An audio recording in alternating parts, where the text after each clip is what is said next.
Today's podcast for inquiry guest is Ashley Esakin. Ashley is an agronomist who has had a passion for plants since she was a small child. She came to her love of greenery, gardening, alongside her grandmother. She graduated with a Bachelor of Science degree from the University of Saskatchewan with a major in soil science. Ashley posts informative videos about plants and gardening on her YouTube channel, Gardening in Canada. Her focus is to bring science to gardening in a way that is informative and helpful to others learning to garden. She also talks about the importance of having your own garden and the joys of gardening indoors. In today's episode, Ashley and I talk about the wonder of seeds and how they both sense and manipulate their environment. We move on to discuss agriculture and some of the issues that farmers are facing and the solutions that they are employing to address them. And we also talk about tips for beginning gardeners and the fact that gardening truly is for everyone, from those that live in the country to those that live in apartments. I bring you my conversation with Ashley Esakin.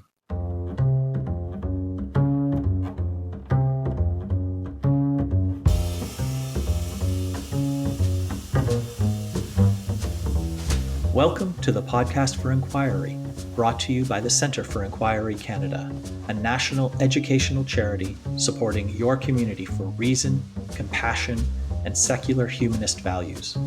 You have answers, we have questions. I'm your host, Leslie Rosenblood, board member and secular chair for CFIC. Welcome. Ashley Esakin, thank you so much for taking the time to speak with me today on Podcast for Inquiry. Absolutely no problem. So I want to start with a confession. With most of the guests that I have have at least a basic knowledge of the topic, or if they've written a book, I read it in advance so that I'm in no way an expert on any of the topics that we've discussed on this podcast, but I usually have a basic working knowledge, and my goal is to know enough to ask the good and interesting questions. When it comes to gardening, I know basically nothing. And so I'm going to be asking you a lot of questions, but understand that it's coming from someone who really doesn't even have the foundations of knowledge. So I'm going to ask you to be gentle and to be nice with me here. Awesome. I love it. This is my favorite type of person to talk to about Excellent. gardening. Well then. All right. So I here's something that has mystified me. And I want to talk to you mostly about the science of gardening because that's what I'm most interested in. And so my first question for you, and I really don't know the answer to this, is how do seeds know which way is up? When you plant a seed, like the orientation can be anywhere. And I would think that like if it grew in a particular direction, it would grow sideways or down, but they don't. They always grow up. So seeds are like one of the most mysterious things in the world to me because like every plant in the world comes from a seed of some sort or other of various sizes and shapes. And it contains all the information of the plant that grows from it. So just to start with, how do plants know? How do seeds know which way is up? It's a really good question. So there's a number of different factors that play into it, but I think probably the most basic way to look at it is that when a seed sends out a root or a shoot, it sends out a stem, essentially, that doesn't have any cells that know what their job is yet. So we call them undifferentiated stem cells. They think of them identical to human stem cells. And once they get the signals from the environment around them, they will then be able to go the direction they need to go. So if they know there's less pressure, more light, and higher levels of oxygen this way, they're going to send the stem up that direction, whereas the roots will go downwards because they're going away from light to areas that have less O2, et cetera, and so forth. And plant roots are so smart that they're actually able to search for nutrients, and they can call out to microbes in the soil to bring them on to decompose and mobilize different nutrients depending on what the plant needs at certain times. So they're pretty intelligent when it comes to that sort of stuff. And then once the plant starts getting a little bit closer to the surface, it's game on because they know exactly where the light is, and that's when they begin to put chlorophyll into the stems, the shoots, and the leaves, and that's when it's not going back. Another thing that we commonly see with plants, not just in seeds, but also in cuttings. So anyone who does cuttings, you can do cuttings with tomato plants, pepper plants, begonias, house plants, pretty much any type of dicot can have a cutting taken from it. And from those cuttings inside of the nodes, so the area where the stem meets the leaf, we have a junction that's filled with stem cells. And inside of that stem cell area, we have cells that are undifferentiated. So if we were to cut a plant right on that node where all those stem cells are sitting, and we pop it into soil, we pop it into water, we end up with roots that will come off of that, because now the signal is telling them that this area of the plant is in the dirt and it needs to collect water and nutrients for us. So the plant, even when it's an adult, still contains the stem cells in very specific regions of that plant. So it's really cool stuff. Wow. And do different plants, you mentioned a few different mechanisms. Do all plants use the same mechanisms to determine which way is up, or do different plants have different means and they use, what has worked for them in their evolutionary history? Yeah, so some will have slightly different mechanisms. So there is plants that are rhizome spread, so quick quackgrass. A lot of grasses and stuff are a little bit different, and they work more so off roots. But their seeds do the same thing. And then there's when we get into tropical plants like epiphytic plants and that sort of thing. Again, those will change the way that they work because they have a different root system. So their root system actually also captures CO2, and they also photosynthesize. So they're very thick. They don't have root hairs. It's a totally different, almost organ on the plant. So there are exceptions to the rule, but when we're speaking about gardening, and in particular gardening in Canada, yeah, they're pretty much all basic. Yeah. Okay. So you mentioned a moment ago that that plants, but specifically seeds, are pretty smart when they are sprouting, and I mean, I find that like a curious descriptor because I don't think of plants as smart. But that, again, I'm coming from someone who doesn't know.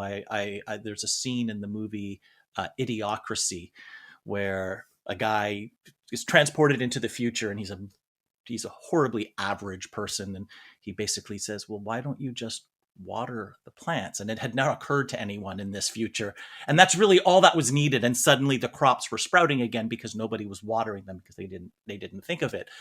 But I realized that, at risk of painting myself in a somewhat negative light, my knowledge of plants pretty much ends there. You put some soil in there, you put it in dirt, you put it in soil, you add water, it needs exposure to light, and off you go. But there's a lot more to it. So can you talk about uh, how plants are smart in both sensing and manipulating their environment so that they can thrive? Yeah, it's a really good question. So I think where we start with that would be the actual seeds themselves. So the seeds themselves will generally have like some form of coating on them. So tomato seeds, for example, and seeds you buy at the store, you probably think that they just came out of the plant or out of the fruit. You got put into a bag, and then those are germinated, and that's not the case. So tomato seeds are often fermented to remove the gelatinous coating on the outside. If you've ever cut a tomato, you've probably noticed that gelatin. Mm-hmm. Well, that's a smart thing, because in the wild, the plant needed to make sure that the fruit itself was completely decomposed and gone and fermented, for lack of a better term, before it would sprout. Otherwise, it would sprout inside of a tomato. The seed would end up using too much energy to break out of that tomato, send roots, shoots down, all that sort of stuff. So that's one way to look at it, is how they actually will work with their environment naturally where they occur to put things like gelatinous coatings on. Other seeds have abilities to actually get caught on animals or humans, and then they can be transported away from the mother plant. And the reason for that, and the adaptations for that, is so that they don't have competition. So if a mother plant drops seeds and they all kind of sprouted in the same area, you would have competition for light, you'd have competition for nutrients, water. So seeds have designed themselves to be able to be spread very easily. And then the other adaptation that a lot of plants have, in particular perennials, is they have the adaptation to be able to get through a winter. So they know they have to store X amount in their roots, so in the form of a bulb or a large rhizome, or in some cases, very large seeds. And then from there, they're able to store that through the winter so that when they go to germinate in the spring, they know to do so. And that kind of brings me into my second point about how plants are intelligent.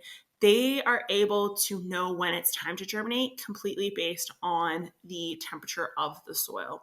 So plants will not germinate, certain ones will not germinate unless they have a heating pad applied to them.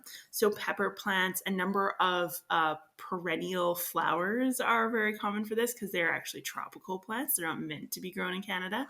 So they actually like heat applied to the soil. And this is just a natural way for a plant to understand how much solarization is coming from the sun. So these plants have something we call photoperiod, and every plant has a photoperiod. So certain plants, like houseplants, for example, that are on the equator, will need 12 hours of dark and 12 hours of light. And plants need that nighttime because they actually do work at night. They respire at night. They open their stomata more, allowing more CO2 in, which ultimately allows for more photosynthesis to take place during the day.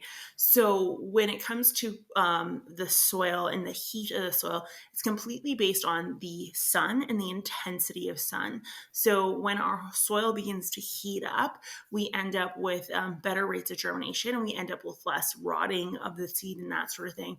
So one thing I actually often encourage people to do when they're transplanting outdoors or when they're starting their seeds outdoors, whether it's ornamentals or if they are food, you would take a thermometer, and you can get special soil thermometers, and you can pop it in and it will tell you when you can plant what seeds and the best temperatures for those. The other thing that plants will do that I think is really cool is they have designed flowers that are specific to attracting certain pollinators, and they will actually release scents that are designed to attract certain pollinators. And in some cases, they have designed themselves to release sugars and scents that attract a non-pollinator that has a predator that is a pollinator. So it's kind of cool how they work that way. So they'll actually attract the bug that another bug or animal wants to eat and bring it into that area. So then the other bug will come in, do its job while eating, and then take off. So I think that that's Wow. very That's like, intelligent. yeah, second order or meta effects of we want this, so we'll get the thing that they like. That's okay. I can see why you say they're smart. Like that's very clever. Yeah. There's one plant actually in the Maritimes, and this plant's very cool. It's not a garden plant; it's a naturally occurring flower, and it has a flower phase that works with the moon phase, and so it flowers at a very specific time when the moon's at a specific point in the sky, and it is because the bugs that it needs to pollinate itself only come around and fly around when the moon is at that phase. So this plant flowers at the specific time when the moon flowers, just so that it can capture those bugs, so it doesn't put too much energy into producing flowers all year and not get pollinated. So it's very specific. So it's really cool Would that stuff. be affected by, like, if it's a cloudy or rainy night, and like let's say it's let's say it's severely overcast or raining for the entire week around that phase of the moon? Does it is it like a timed cycle, or is it detect like how much moonlight is, or which is reflected sunlight, is coming down? Yeah, that's a good question. So I don't know the answer to that. The study was done by a Swedish university. There was a woman who had done it. She did it for her PhD thesis. So you'd have to, I think it was just for one season that they observed it. So I'm not confident that they would have gotten enough data to look at it over time. And this is just a recent one. I think it's been in the last 5 years that she's found this out. So yeah, it's pretty cool. Okay, so you've mentioned a couple of other ways that plants detect their surroundings. And one of the things we've talked about on this podcast and is constantly in the media is how much we are changing the environment. So for plants that only blossom at a certain temperature, the fact that the climate is warming rather dramatically right now, is that going to affect when plants blossom, and what effects would that have on our gardens and our agriculture? Yeah, so that's a really good question. It will. For example, apple trees and a lot of fruit trees, the best way for them to set fruit, cherries in particular are very bad for this. So cherry trees, if the spring gets too warm too quick, or if it bounces too much, if it goes, moderately warm to cold, moderately warm to cold, all the blossoms will fall off. And if the blossoms fall off, we don't get fruit. So that's one example of a specific crop that if we end up with, we don't have the springs that slowly increase in temperature, then we run the risk of that plant just not existing anymore. And Would so that I kill the plant, or was it just we don't have fruit for that year, but the next year might be okay? You could, yeah. So it's year specific, but if the trend was that our springs just didn't exist anymore and it was just straight into summer, for example, then that would be the concern. Or if the winters, for some crops, if the winters don't get cold enough, they won't trigger the cycle in the plant to know that it has to go to dormancy and it has to then flower. And a lot of plants in Canada and colder climates, they need that dormancy period. So strawberries, blueberries, raspberries, they need a dormancy. They can't flower and fruit the entire year. They'll just simply die. That's why those plants don't exist in, California or Mexico or whatever the case is, unless there's some sort of modified or hybrid version of it. And the same thing will go for just crops in general. So I work in agriculture, my family farms, and we've noticed things like the types of crops that can be grown. So in Canada and in the US, we use something called grow zones. And people often will get confused by grow zones, thinking that, it's the Bible and something they absolutely have to follow. But I like to use grow zones as more so an indicator of how cold it is and how warm it is and when the season starts. So I use grow zones more so for knowing how many days I have to grow in my year. So our grow zone where I am in Saskatchewan used to be a 2, and where you are in Toronto used to be a 4, and now you're a 5 and I'm a 3. So we're going up zones. So before I had what was, categorized as around 80 to 95 days of growing Hmm. period. And now, because the climate's warmer, I have up to 110, and you used to have 100, and I believe it was 30 or 40. Someone be able to correct that. And now you have somewhere around 150, 160 days. So everyone's getting extra days added. So theoretically, you say to yourself, well, oh, that's a good thing. But the I guess the hallmark or something that we really need to look at is that it's not necessarily a good thing, because those days as they go on can allow for more pests, can allow for more disease, and they ultimately can harm the plants. So if you were to talk to someone in California and you said, how's your cabbage doing this summer? The Californian would laugh at you and be like, you can't grow cabbage in California. It will do something called bolting. Same with Brussels sprouts and a lot of lettuces. They cannot grow those during the summer months at all. Fall, summer, and spring. They basically can't grow the cold. They're called cold hardy crops. And so what they'll do is they'll only grow them in the wintertime, because that's the only time they can grow them, unless they're in some sort of manipulated environment, like a greenhouse with AC, etc., and so forth. So that's really important to note, is more growing days isn't necessarily a good thing. And a lot of disease and bugs will work off of something we call growing degree units, or GDD. So they're called growing degree days. And it's how many heat units are built up into that day. So some days, you can actually Google this for your area. You can look up growing degree units for Toronto, and it'll tell you how many units you've accumulated this year, how many units you accumulated last year, how many units you accumulated in 1952. And in that, and actually we use it in farming to tell us when a disease is going to hit, because powdery mildew needs X number of days or units to be able to colonize. So we can predict when disease or pests are going to hatch. But what we find is that if we accumulate too many units too quickly, we end up with disease and pests that end up harming a crop or harming our gardens earlier in the year before that plant is fully established, which ultimately means a small plant that gets a lot of damage is deadly. A large plant that gets, some damage, we just call it the nature tax. It's normal.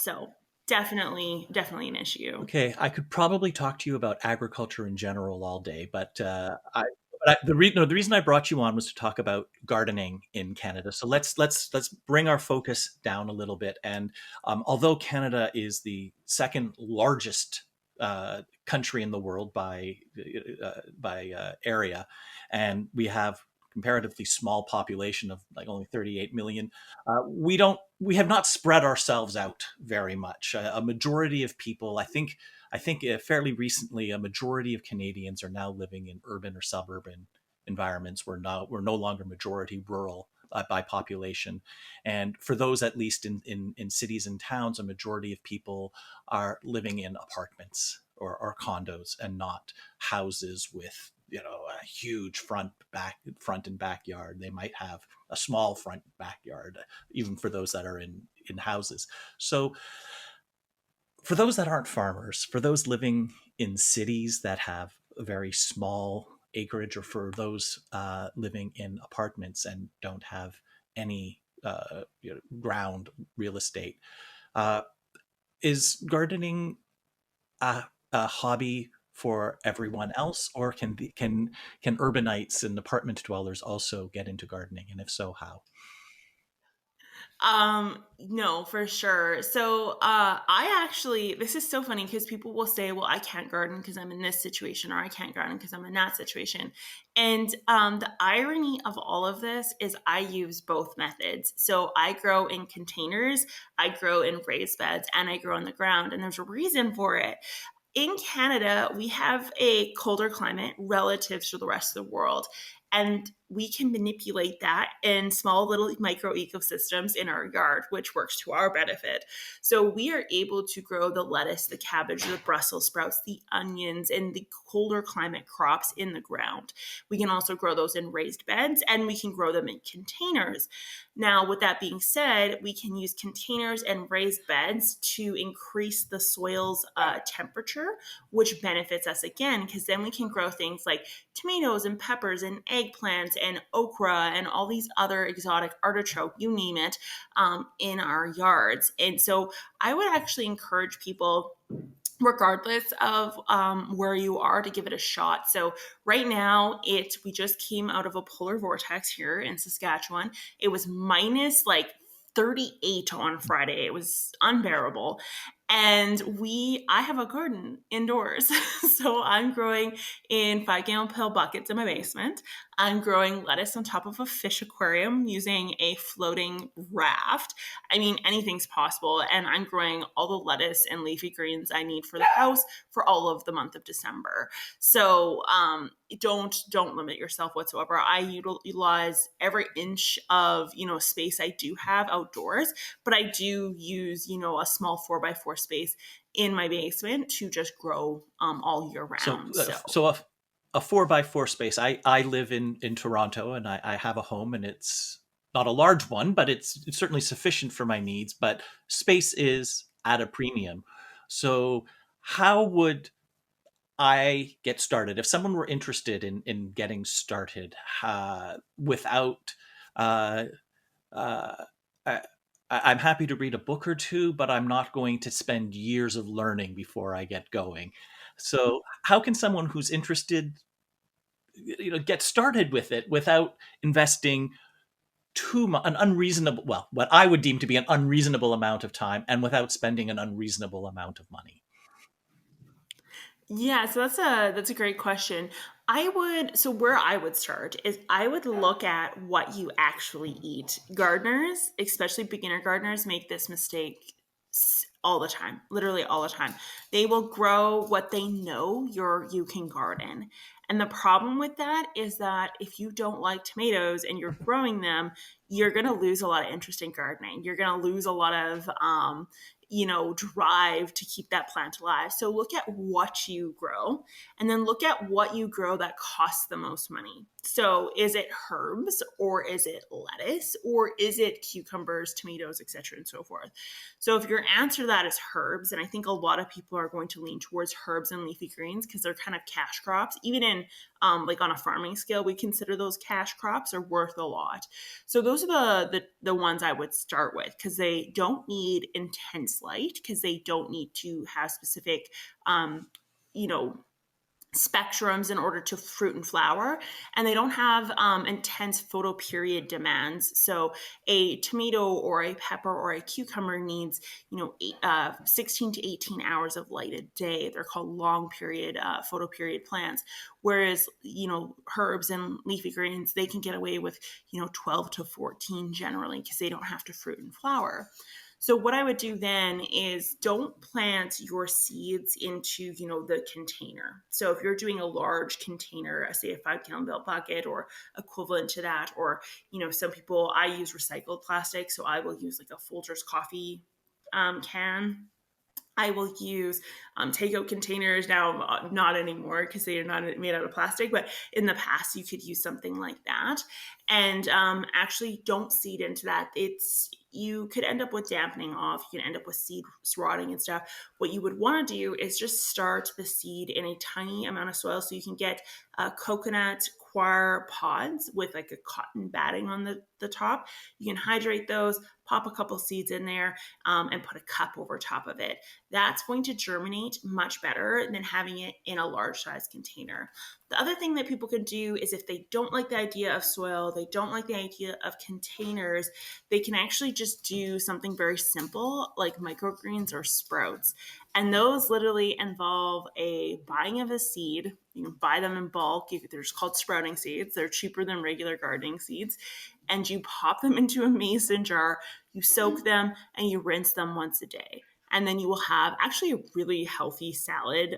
There's a lot of medical benefits to them, but it's very tasty. It's crunchy. So if you like crunchy type veggies, sprouts and microgreens is the way to go. I do. I think I'm going to try that.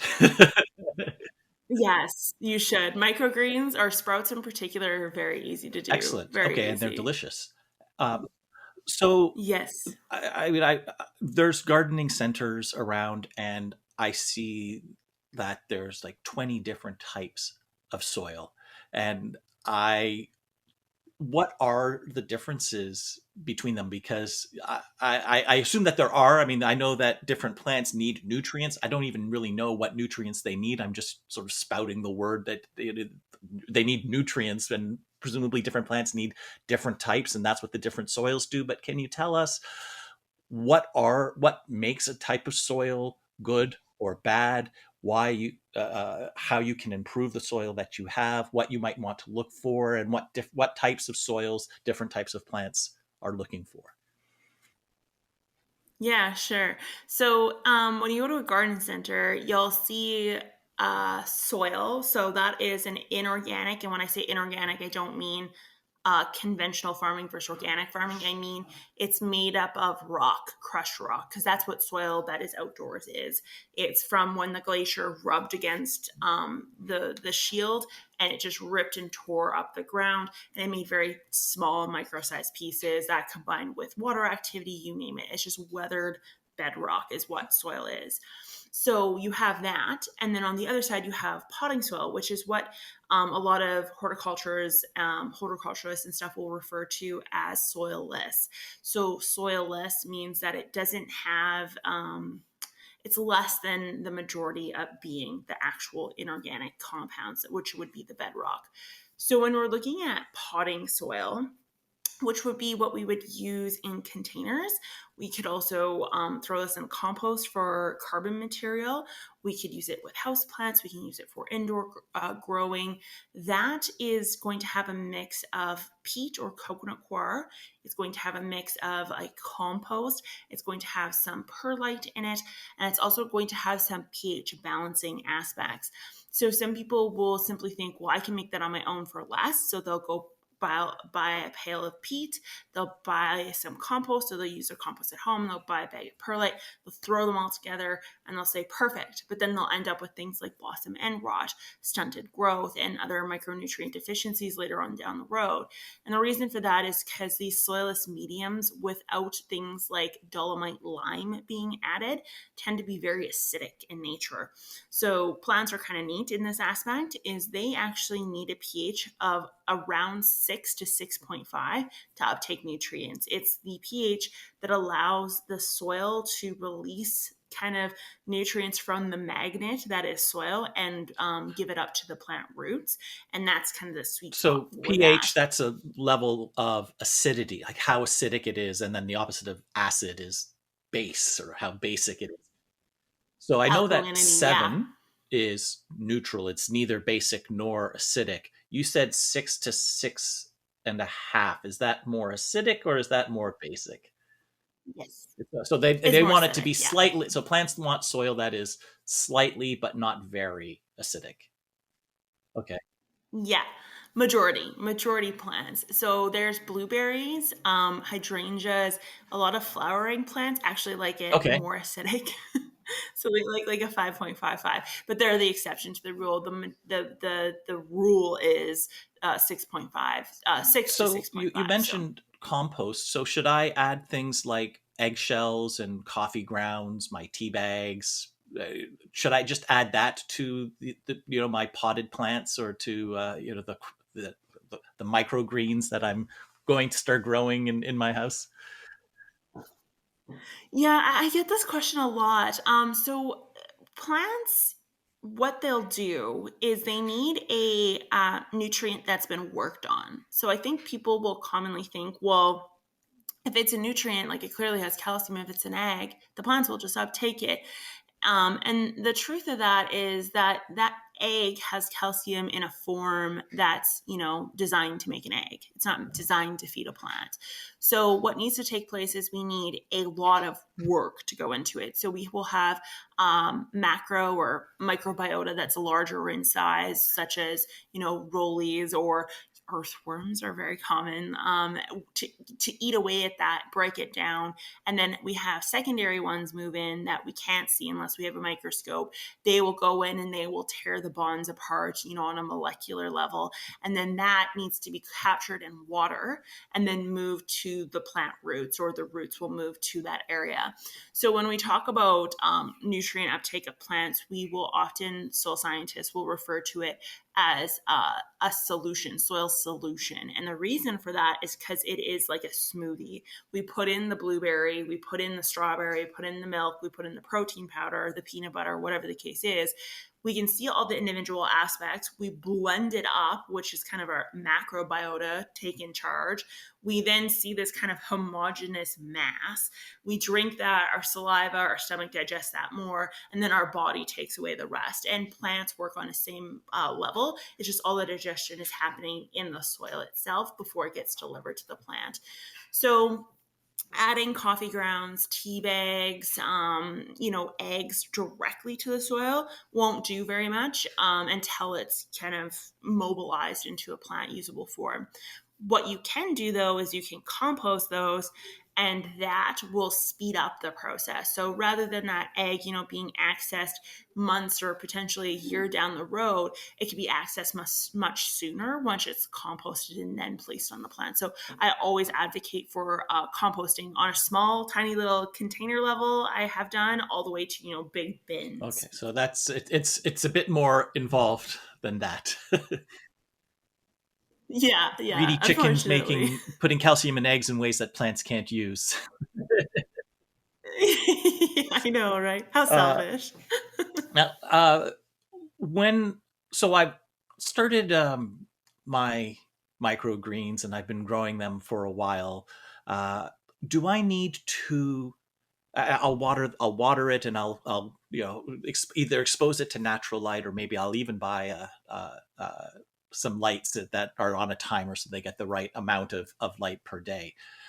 But do I need to do anything else? Is the soil like refreshing, or do the plants suck out all of the nutrients, and then I need to somehow uh, refresh it to give the plants more food? Can they starve if all I'm doing is watering and exposing them to light after some period of time, or is it pretty much good forever? Yeah, so that's a good question. With microgreens in Well, particular. more generally, but sure, let's include microgreens. But Yeah, microgreen. Okay, so they use the endosperm from the seed to kind of fuel the fire, and then the rest of it comes from CO2 capture and photosynthesis, which makes carbohydrates. Eventually, though, if those microgreens were left in there, they would run out of nutrients and water, and so you would end up with stunted issues. So there's a reason why when you do hydroponics, you don't just use tap water and fill it up and forget it, because the nutrients isn't in the tap water. So you would have to provide stuff over time. Outdoors, though, and this is kind of where there's like a debate between different, academia about the idea that areas need to be fertilized or not. So in a garden, you really could get away with never fertilizing. It's not intensive enough. You really don't have enough plants, and that's within reason. So, and that is just because soils are kind of like a battery. They have so much reserved in there, and then if people are constantly, adding compost and that sort of thing, we don't end up with, a depletion that would need to be substituted with any sort of synthetics or anything of that nature. So if you wanted to add a nutrient to your soil, anything from half an inch to 1 inch of compost would be more than enough. One thing I will say is people will tend to overdo it. And I would be more concerned in a gardening aspect, like a home gardener. I would be more concerned with an over application. So there's a lot of mentalities out there that you can do, like for example, a no dig garden, and you can put on, 2 inches every year of compost.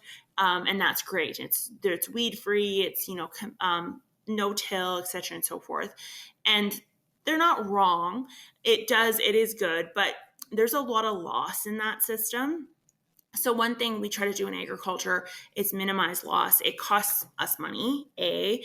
B, it's not good for the environment. So it will run off into groundwater. It will run off in a gardening situation. It'll run off into the street, which then goes into, your river, your local water supply. It's volatilized, so nitrogen is gassed off into the air. And these are all things that we wouldn't see and notice that's happening just because we put too much compost on. But compound, it's obviously going to cause an issue. Agriculture causes issues because of potential over applications and stuff like that. So I would encourage people just to go for that 1 inch. It may feel half an inch to 1 inch of compost. People are going to feel like they're not applying enough, but the truth is that they are. And if you take out the environment and you just want to do it for selfish reasons, you want to like look at just applying half inch to 1 inch for a selfish reason, the reason why you would do this is because if there's too much nitrogen in that compost, for example, or phosphate or potassium, it can cause really rapid growth. And really rapid growth leaves that plant very susceptible to disease and bugs. So bugs and disease are able to colonize really luscious green growth much quicker than an actual growth pattern that's natural to that plant. So just for that reason alone, just under apply rather than over applying the so fertilizers is you've key. mentioned just now about the over application of compost, or more generally fertilizer, and the problems with runoff. And I mean, this is something I'm aware of, that too much nitrogen goes into our water systems. It causes algal blooms, so a huge amount of algae is grows because of all the nitrogen, and then the algae sucks all the oxygen out of the water, and all the basically it destroys. They become, I think they're called dead zones in our oceans and in our lakes, Yeah. because of that. And I think in response to that, or at least partially in response to that, Canada fairly recently introduced a plan to reduce fertilizer by, I think, about a third or so. It's a fairly ambitious. And this, uh, the reaction that I've read to this plan was, well, mixed. But interestingly, either people thought it was great, and the only real problem was that it didn't go far enough. We need to reduce our fertilizer usage by a lot more than a third, and how the Canadian government is going to destroy Canadian agriculture, and that it's ridiculous. And this is, they don't understand why the government is just going to destroy one of Canada's greatest industries, and we are one of the major suppliers of agricultural products to the world. So I'm hoping that I can draw on your expertise and say, is Canada's plan to reduce its fertilizer usage a good idea? Is it a good idea that's being well implemented? Is it a good idea that's being poorly implemented? Is it a terrible idea and our government doesn't know what it's talking about and we should listen to the soil scientists like yourself? I'd like you to weigh in if you don't mind. Yeah, sure. I have no issues weighing on this.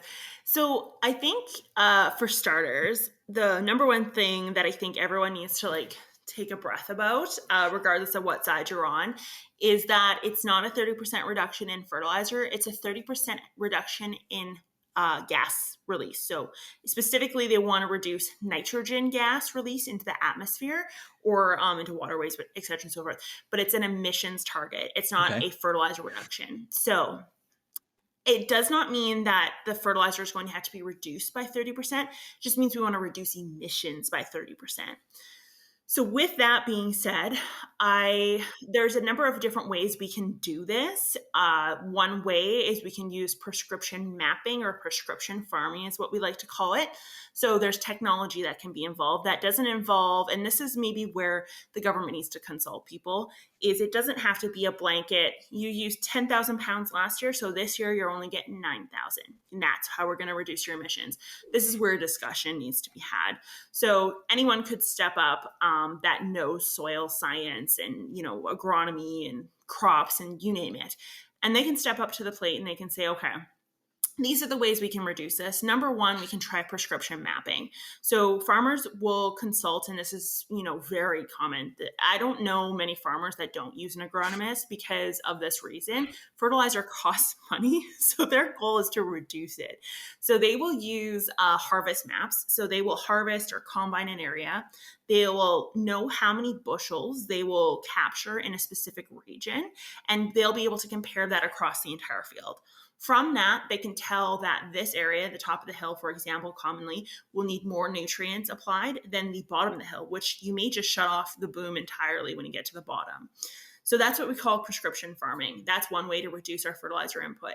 When we tell a farmer, you're going to put a little bit more at the top, you're going to put absolute zero at the bottom, that reduces outputs. Something that happened in the Great Lakes area, and actually, on the US side, it's mandated on the US side, and something that Canada could also look at is something we call nitrogen stabilization.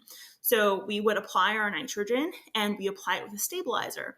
The stabilizer goes into the soil and it makes the nitrogen, kind of locks it up in jail so it can't be gassed off. That's another way to reduce emissions.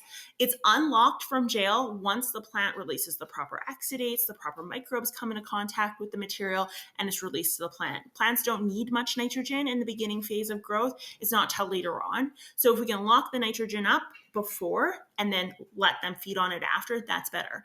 And the reason why we wouldn't apply nitrogen necessarily, partway through the season when the plant does need it, is because you actually reduce your outputs from your crop every time you drive across it. Obviously, you crush the plant, it's going to die. So that's another way to look at it.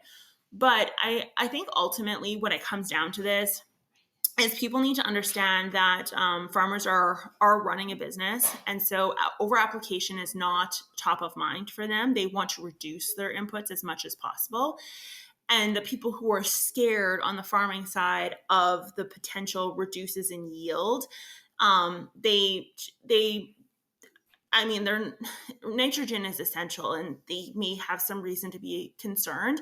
But if there was just some basic consultation where we looked at not reducing the amount to harm the crop, but actually looked at applying exactly what that crop needed to eat to make higher yield, we end up with a benefit. And I mean, it's the same thing we talked about with gardening. If we over apply nitrogen and we can give farmers the resources to help them apply an ideal amount, we're reducing disease, we're reducing pests, we're reducing all these things. So give the farmers the resources, whether that's in a subsidy for using an agronomist or a subsidy in using specific equipment, whatever the case is, and let them see that benefit. And we did this, before I was even born in the 80s. We went from tillage, which the US uses heavily still. We went from a tilled farm setup to a no-till farm setup, where we in Saskatchewan, no one really tills other than for water management. You till in some areas to help reduce water erosion, which is a completely solid reason to do it. But we actually subsidize farmers for how many acres they didn't till. So my father-in-law talks about this all the time. They used to pay him for, using proper soil practices. And so just bringing something like that in would make everyone happy on both sides of the spectrum. We'd be, helping the environment, reducing gas losses, which I think is important. And then we also will have the side where the farmers don't feel like they're being attacked, and we can kind of, find that middle ground. And there is a middle ground there. There is a middle ground. It's just, we're very bad at This finding. sounds a lot like an Israeli technology I read about a couple years ago. It's called precision or drip irrigation. And instead of just watering, like having a sprinkler watering the plants for an hour a day or whatever the time is, they actually have uh, like each plant is fed exactly the amount of water that they need for, and it's calibrated for the species and the time of year, and it uses a lot less water. There's a lot less evaporation, and the plants thrive. In Israel, fresh water is at a huge premium, and I've read that this like sort of Yeah. taken off and has been adopted largely throughout the world. Is what you just talked about is it sounds like we're headed towards sort of precision fertilizer or precision nitrogen feeding, where we give the plants exactly the amount that they need at the time that they need it as part of their life cycle. Is that a fair comparison that I'm making there? Yeah, so I think one thing to keep in mind is on Canada, we're on a much larger scale. So your average farm is quite a bit bigger than maybe like an Israeli or anywhere in the world, really, except for maybe the US. We wouldn't be able to compete with farm size wise. So we do have larger size. We don't have irrigation everywhere. Irrigation is very expensive, and it's usually like a provincially driven mandate. And the province will put irrigation through specific spots depending on what's being grown. But what I will say is that we're going Mm-hmm. towards what we call precision agriculture in Canada, where we are using more science. There's a university, I believe it's out your way, and there was a soil scientist there. She designed a very specific way of testing nutrients, micronutrients, macronutrients, and it wasn't just looking at the nutrient in the soil profile. It was actually specifically looking at bioavailable forms of it. And bioavailable form essentially means the nutrients that can be lost through water movement or gas, but it's also the nutrients that can be uptaken by plants, and then looking at the reserves. So that's kind of interesting, because now we're looking at, okay, so this is what the plant has available this year. And then this is what the plant has available next year once this like little bucket here is mobilized and, isn't ready yet. And so we can look at even reducing fertilizer inputs even more, because we want to use up that reserve a little bit. We don't want it just sitting there and keep on adding to the top of it, because again, money, it comes down to money. So yeah, we are leaders in agricultural science. I mean, the university I went to, they would always boast about how they were one of the only and one of like the top three, agriculture universities in the world. And I know out your way in the east, greenhouses are huge, and so there's a lot of greenhouse science going out there. I have like a little side project that I've been working on for plant sensors, and so these plant sensors hook up to an app, and it's going to tell people when to water, when to fertilize, what their soil pH is, how much light they need, ambient humidity. It's an app to basically increase efficiency. And so we've been working with some of the greenhouses in universities out that way. And the technology and the amount of time and effort they put into stuff is just, it blows my mind. So there's a tomato farm, one of the biggest tomato farmers out in your country or area of the country, and it has CO2. They pump CO2 into the greenhouse, and they have CO2 level monitors to monitor how much CO2 is being put in and how much is being removed. And the reason for that is because if you look at the equation that is photosynthesis, one of the big ones is CO2. That's definitely something the plant needs to grow and make sugar. And so if we have that in excess or in an amount that's adequate for the amount of light coming in, we end up with very rapid, very luscious tomato growth and that sort of thing. And that's a form of carbon sequestration. It's exactly what's happening there. So that is just a cool way to look at, agriculture, gardening, tomatoes, for example. So the technology in Canada is there. It'll take time.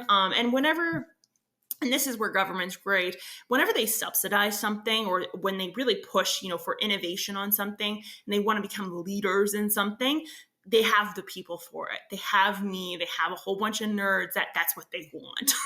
And so it'll just skyrocket if the resources are put in place, definitely. Yeah, that sounds great. I'm also a nerd, but my interests have just been in a different direction, at least so far.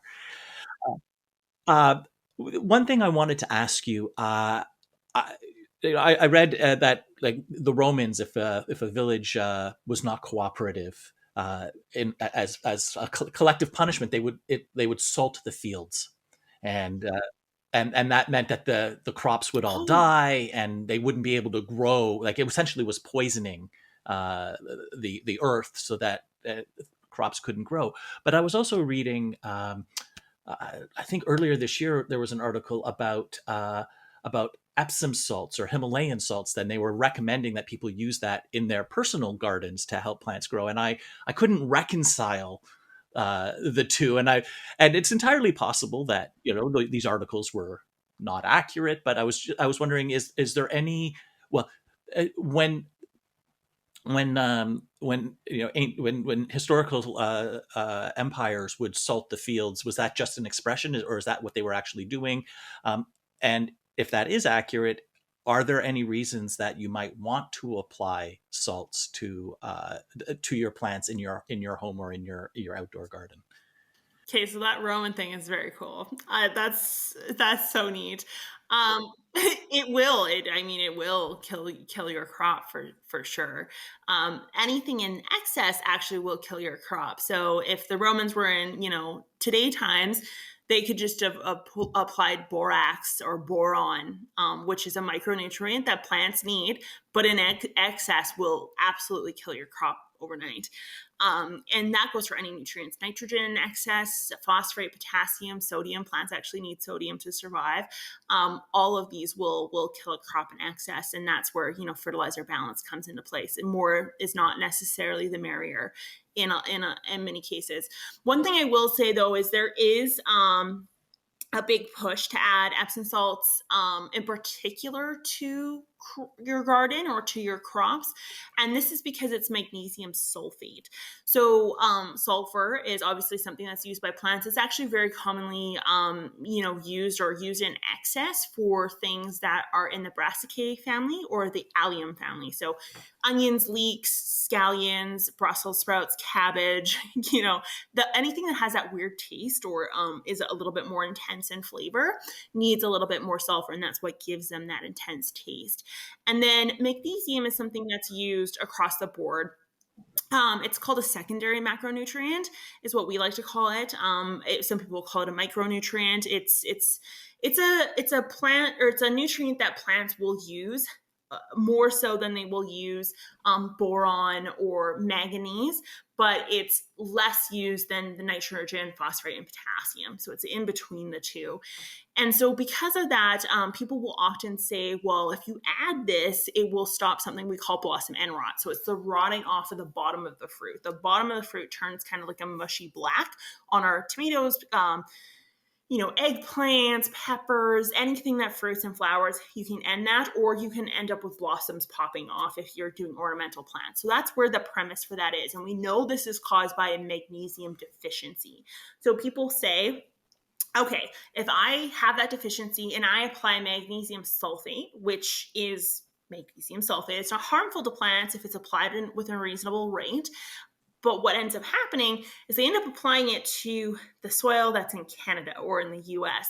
And if that land is not heavily put under agriculture and it's just a hobby garden, you're likely not deficient in magnesium. Remember Yeah. that glacier that went and scrubbed the earth? There's a lot of raw elements in that, and one of them is magnesium. So my university, actually, it was so funny. I was looking up this for a video that I was working on, and my university posted, an article about it saying, like, don't put the Epsom salt on your plants. It's likely your soil is just finding you actually have more than enough magnesium, and if you add more, you're going to really Okay. Yep. disrupt the balance, the equilibrium of the nutrients, because they will compete with each other. And so, what ends up happening, the reason why we have magnesium deficiencies in plants goes back to that pH. So, if our pH is out of whack, we end up with problems. So, if we're in a potting soil, we can assume that it's become too acidic and we may need to add some dolomite lime to it to help increase it. Or if we're gardening outdoors in Canada, we know that over time our soil will become more alkaline. And this is because we use hard water when we water our plants, if they're under irrigation.